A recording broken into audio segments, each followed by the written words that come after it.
আসসালামু আলাইকুম। Hello everyone, আমার পরাণের ভাই বোন। তোমাদের মাঝে আজকে একটা ডালিম গাছ শেয়ার করব।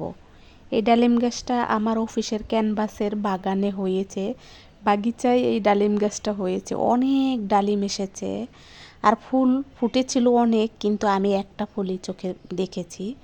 আর এই যে দেখো, আমার ছাদ বাগানে একটা সিম আসছে, সিম গাছে একটা সিম ফুল আসছে। সিম গাছটা তো দেখাই যায় না, কিন্তু একটা ফুল দেখা যাচ্ছে। তাই খুব কাঙ্ক্ষিতভাবে তোমাদের মাঝে আমি সিমের ফুলটা দেখিয়ে দিলাম। সিমের ফুলটা এই কারণে দেখাইলাম, আমার সিম গাছ হয় না, গাছই হয় না। অনেকগুলা বিচি বুনাইলে একটা বিচিতে গাছ হয়, তাও খুব টিন টিন, পাতাগুলো দেখাই যায় না। আজকে কিন্তু তোমাদের মাঝে রান্না বাড়া খাওয়া দাওয়া একবারেই থাকবে না, সব দেখাবো। আমার গাছ ঘুইরা ঘুইরা আমার গাছগুলাকে দেখাবো। দেখো আমার গাছগুলা কেমন দেখা যায়, আমার গাছের অবস্থা কি, আমার গাছের করুণ দশা। তার কারণ বেশি বৃষ্টি হইলেও করুণ দশা, আবার কম বৃষ্টি হইলেও করুণ দশা, বৃষ্টি না হইলেও করুণ দশা। তবে মিডিয়াম যদি হয়, যেমন একটুখানি বৃষ্টি হইয়া থেমে গেল, তখন কিন্তু গাছের জন্য খুবই উপকার। কিন্তু এই যে এখন যে ধরনের বৃষ্টি হয়, এই বৃষ্টিতে কিন্তু আসলে ঢাকা সিটির ছাদ বাগানে গাছ লাগাইয়ে শান্তি নেই। কারণ যেহেতু আমাদের টব একবারে সীমিত, আর টবে পানি যায় এরকম কোনো ব্যবস্থা করে আমার হাজব্যান্ড লাগায় না। তার কারণও তো জানি না যে টপের কিভাবে লাগাইলে পানিটা চলে যাবে, যেরকম দোকানদার দেয় ওই রকম। আর এই যে লেবু গাছ, দুঃখজনক লেবু গাছটাকে দেখাচ্ছি, অনেকগুলি ফুল এসেছিল, মিনিমাম 40টা লেবুর উপরে আমার এই গাছে ফুল ফুটেছিল এবং হয়েছিল, এবং সেই লেবুগুলা ছোকলা খাওয়ার যোগ্য হয়েছিল। কিন্তু ভাগ্যক্রমে ওই যে বললাম, পৌষিরা ছিঁড়ে নিয়ে গেছে। আমার আশেপাশে যে পৌষিরা থাকে, তারা কিন্তু এইরকমই চোর। তারা সব সময় ধর্মের দোহাই দিয়ে চুরি করে। চোরের মায়ের বড় গলা, নিত্যে খায় হব্রি কলা। আমার লেবু গাছে কিন্তু আবারও কিছু ফুল এসেছে। এই যে দেখো, এই একটা থোকাই ছিল তোমার 10-12টা লেবু। তারপর ওই সাইডেও ছিল, এই সাইডেও ছিল, মানে প্রত্যেকটা লেবু ছিঁড়ে নিয়ে গেছে। কারণ ছোকলা খাওয়ার যোগ্য কিন্তু হয়েছিল লেবুগুলা, আর একটা লেবুও কিন্তু আর ঝরে পড়তো না, এমন সুন্দর হয়েছিল। যাই হোক, পৌষিরা খেয়ে বেঁচে থাকুক, তার কারণ তাদের পেটের ভিতরে বাচ্চা, সেই বাচ্চা পৃথিবীতে আসবে, সেই কারণে তাদের এই সব লেবু খাইতে ভালো লাগে। আগে খাইছে পেয়ারা, তার সাথেও লেবু খাইছে, কিন্তু এবারও খাইলো, পৌষিরা লেবু খায়। যাই হোক, পৌষিদের জন্য আমার হাজবেন্ড উপকার করে দিচ্ছে। তারা কিনা গাছ লাগাইতে পারছে না এবং কিনা লেবু খাইতেও পারছে না। আর দেখো, এখন কিন্তু লেবু গাছে অনেকগুলি ফুল আবারও এসেছে। জানি না উপরে আল্লাহ এই লেবুগুলো আমাদের কিসমতে রাখবে কিনা। যদি আমাদের কিসমতে রাখে, পর্যায়ক্রমে তোমাদেরকে দেখাবো। আর যে কথাটা বলতে চাই, আসলে 3 দিনের ছুটি পেয়েছি, বাড়ি যেতে চাইছিলাম, কিন্তু যেতে পারলাম না। ওই যে সংসারের পিছু টান, সংসার রেখে, সন্তান রেখে, আর একজন বুইরা আছে তারে রেখে কিভাবে যাব। আর একা গাড়ি জার্নি করে কখনো কোনো দিন যাই নাই। আর তাগো যেহেতু জীবন জীবিকার তাগিদে ছুটি কম, যেতে পারবে না, তাই তো তাদের কারণে আমিও থেকে গেলাম। আর এই যে দেখো, আমার যে সবজি গাছগুলো থাকে, প্রত্যেকটা গাছে কিন্তু একটু একটু করে সবজি দিতে থাকে।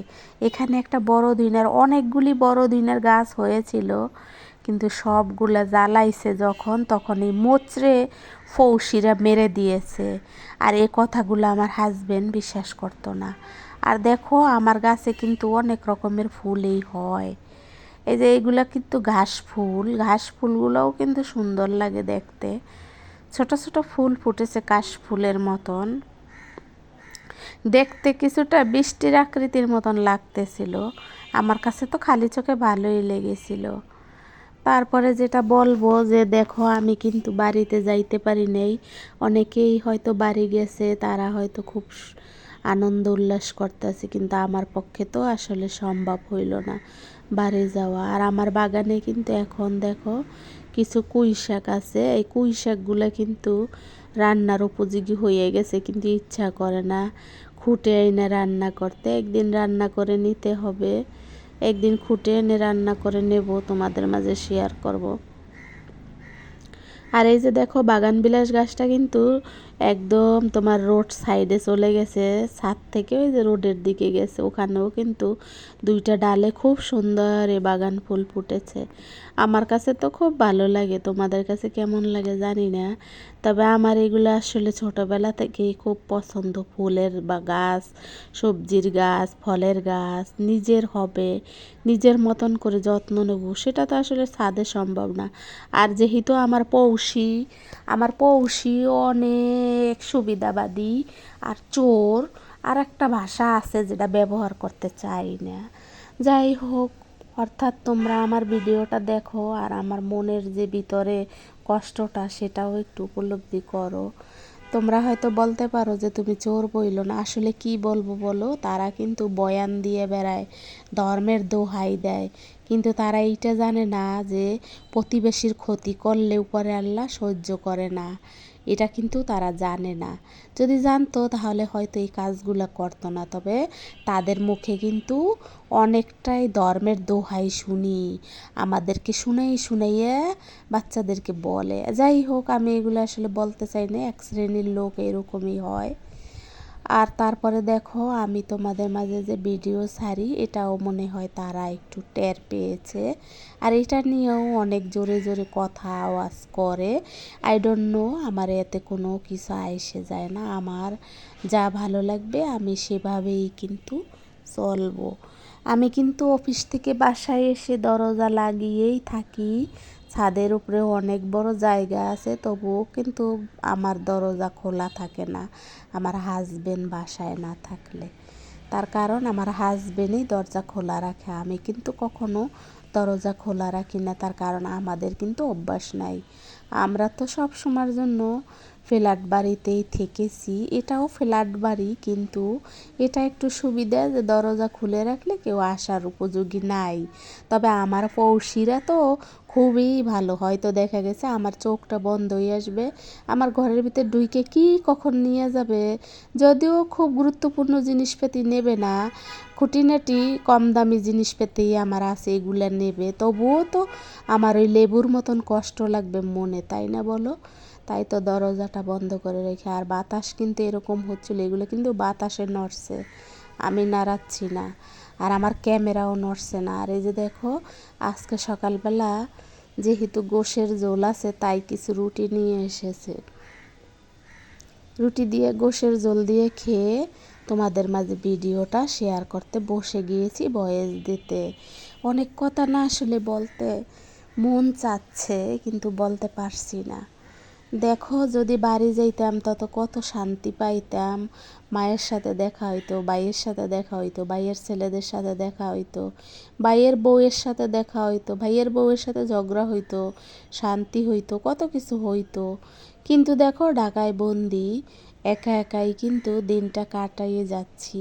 আর এই যে ওই দিন গরুর গোশ রাঁধছিলাম, মেহমানরাও ছিল, খাইয়া দাইয়া যা ছিল সেই ঝোল এখন আজকে আবার এই রুটি দিয়ে খাচ্ছি, কারণ আমরা যেহেতু বাঙালি, আবার যেহেতু অত টাকা নাই তাই তো এটা ফেলে দেব না, তাই না?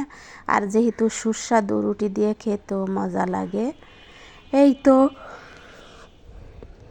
তো তোমাদের মাঝে আমি আমার এই সাদা ফুল, লাল ফুল, গোলাপি ফুল, আরও একটা হয় এখানে কিন্তু 4-5 জাতের ফুল হয়। যারা আমার রেগুলার ভিউয়ার্স বা রেগুলার পরাণের ভাই বোন, দর্শক শ্রোতা বন্ধুরা, অডিয়েন্স ভাই বোনরা, সম্মানিত শ্রোতা বন্ধুরা, তোমরা যারাই আগে দেখছো বা দেখো তারা কিন্তু জানো, আর যারা নতুন তারা হয়তো বুঝতে পারবে না, বা একটা ফুলের আবার দেখানোর কি আছে। আসলে একটা ফুলেই আমার কাছে হাজারটা ফুলের মতো।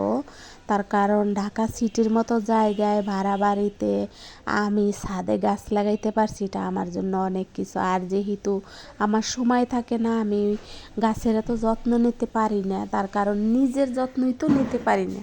একটা সংসারে রান্না বাড়া খাওয়া, নিজের অফিস, বাচ্চাকে টেক কেয়ার করা। যদিও আমার বাচ্চা এখন আর বাচ্চা নাই, সে এখন ভার্সিটি ম্যান। তারপরে যাই হোক, তোমাদের মাঝে এই ভিডিওগুলো শেয়ার করার উদ্দেশ্য যে এইরকম আমি আমার ভালো লাগা থেকে কিছু গাছপালা লাগিয়েছি। যখন আমি বৃদ্ধা হয়ে যাব, এই ভিডিও খুলে হয়তো দেখব আর মনে করব হয়তো নিজে কোনো দিনও লাগাইতে পারবো না, তখন এইগুলা হয়তো দেখব আর ভাববো একটা সময় ছিল, সোনালি দিনগুলো হারিয়ে গেল। আবার তার মাঝে এই দিনগুলাকেও আবার যখন আরও বৃদ্ধা হব, সোনালি দিনেই মনে হবে। এই তো একই ফুল বারবার তোমাদেরকে দেখাচ্ছি, তার কারণ আমার এতটাই ভালো লাগছে এই ফুলগুলা, তোমাদেরকে বুঝাইতে পারবো না। তোমাদেরকে আসলে আমি বুঝাইতে পারবো না। আর লেবু গাছে কিন্তু মৌমাছি এসে পড়েছে।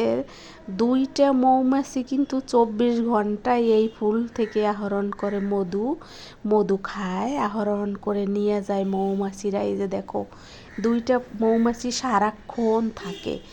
এইরকম এই জাতের মৌমাছি এই ফুলে থাকে সারাক্ষণ। এই যে একটা দেখছো, আর একটা কিন্তু এই যে আর এক জায়গা দেখবা, মানে দুটো ফুলে, এখানে অনেকগুলো ফুল আছে কিন্তু এই 2টা মৌমাছি সারাক্ষণ এই গাছে থাকতে থাকে।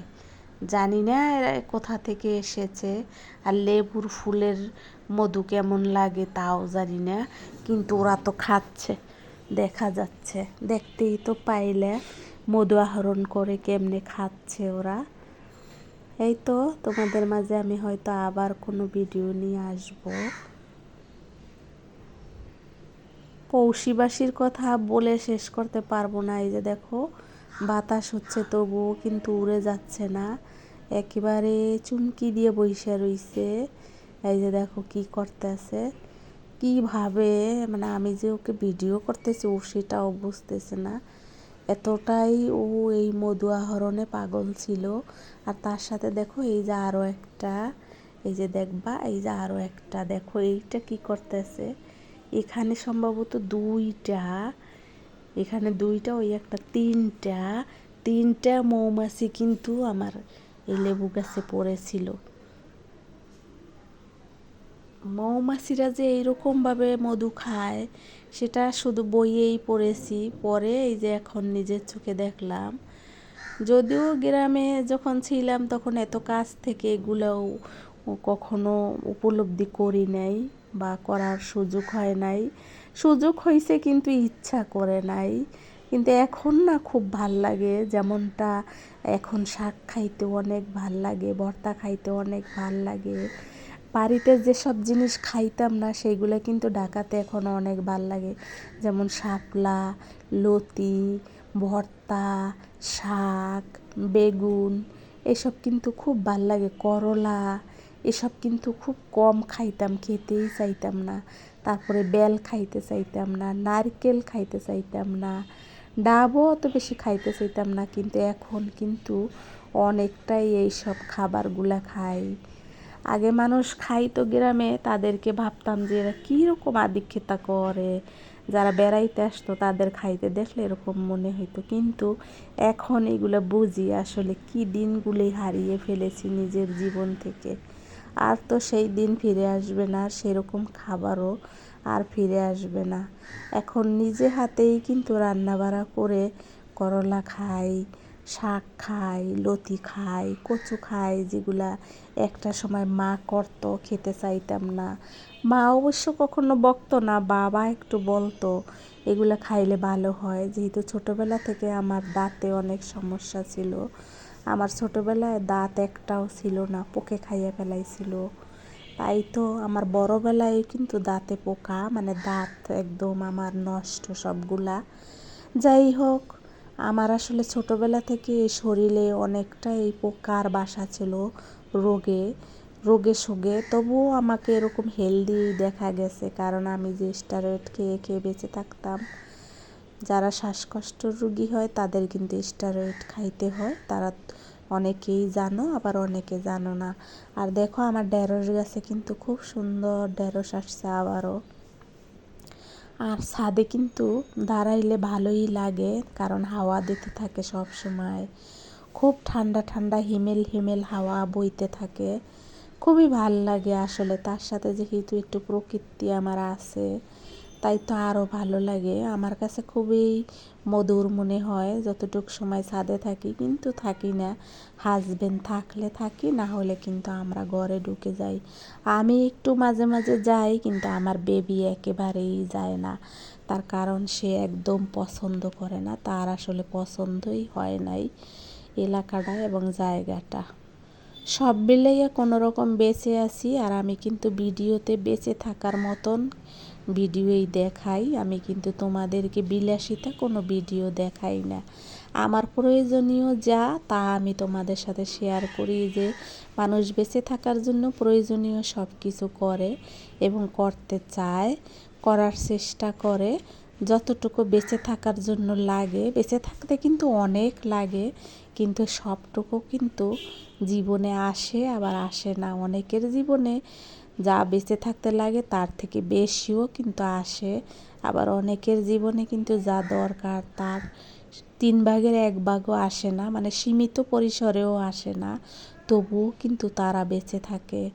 আর আজকের ভিডিওতে কিন্তু পুরা ছাদে কি কি গাছ আছে, তোমরা কিন্তু এসব গাছের নাম জানো, তাই আমি আর তোমাদেরকে বারবার বললাম না।